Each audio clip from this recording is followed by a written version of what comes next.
Hey guys, W Trains here, and before I start, I haven't been able to upload much this year due to the thing that has changed everything.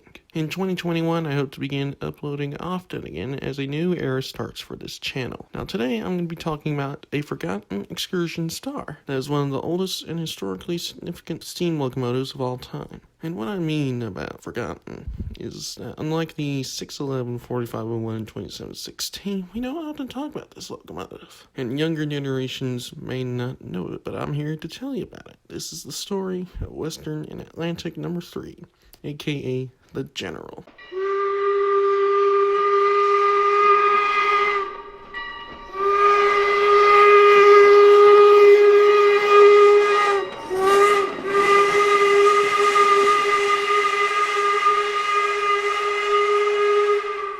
Originally numbered as number 39, the locomotive was built by the future Roger Locomotive and Machine Works in December 1855 prior to the Civil War. The locomotive has an American Type 440 wheel arrangement and was used in passenger service and freight service. The locomotive is most known for the Great Locomotive Chase on April 12, 1862. A Union civilian named James J. Andrews and several other Northerners stole a locomotive and ran it from present-day Kennesaw, Georgia, to 2 miles north of Ringgold, Georgia, destroying everything in its path, including tracks and telegraph wires, until it lost pressure and speed. A WNA conductor named William Allen Fuller, along with Confederate troops, followed her trail on the WNA number 49, aka the Texas in reverse. The Northerners were caught after the engine stopped only a few miles short from its destination in Chattanooga, and several of the Northerners were executed not too long after. The locomotive continued in revenue service before and after it was severely damaged by Confederate soldiers during the Battle of Atlanta in 1864. It was renumbered to 3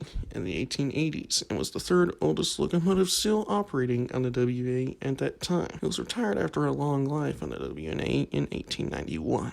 The locomotive was restored and leased to the Nashville, Chattanooga, and St. Louis Railway in 1892 and was converted to coal after it traveled to Chattanooga for the reunion of the Army and Cumberland veterans. It was retired and placed on display in the Chattanooga Union Depot in 1901. It was temporarily removed for several events, including the 1939 New York World's Fair. In 1961, the L&N purchased the locomotive and was moved to the South Louisville shops for restoration. It was modernized and converted to oil during the restoration. It ran many trips on the East Coast throughout the 1960s, including making an appearance in the 1964 New York World's Fair. In 1967, the locomotive was heading to Kennesaw, Georgia for a fundraiser when it was stopped by a group led by the mayor of Chattanooga, Ralph H. Kelly, who believed that the city had the custody of the locomotive.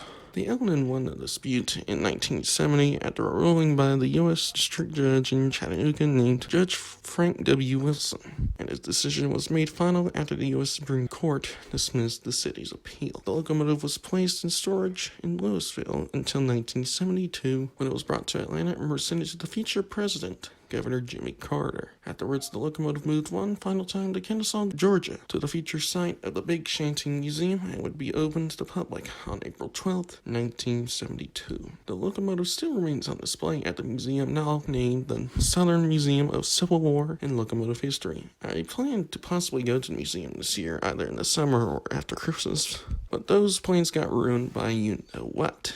The Texas, which was the locomotive that chased the Journal, was recently cosmetically restored at the North Carolina Transportation Museum in 2017. It was displayed alongside Lehigh Valley number 126 and Norfolk Western number 611 for a weekend until it moved back to Atlanta for display at the Atlanta History Center's Atlanta Railroads exhibit. The route that was used during the chase is still used by CSX, but owned by the state of Georgia. Virtual Rail Fan has 2 cameras in Dalton, which was one of the towns that the chase went through. It is very unlikely that the General will run again, but after a Union Pacific Big Boy was restored, you can't ever say never. Thank you for watching. If you enjoyed this video, please like and subscribe for more, and leave a comment below on what you think about this famous locomotive, and let me know of other forgotten Excursion stars. But for now, I am W Trains, and I'll see you next time.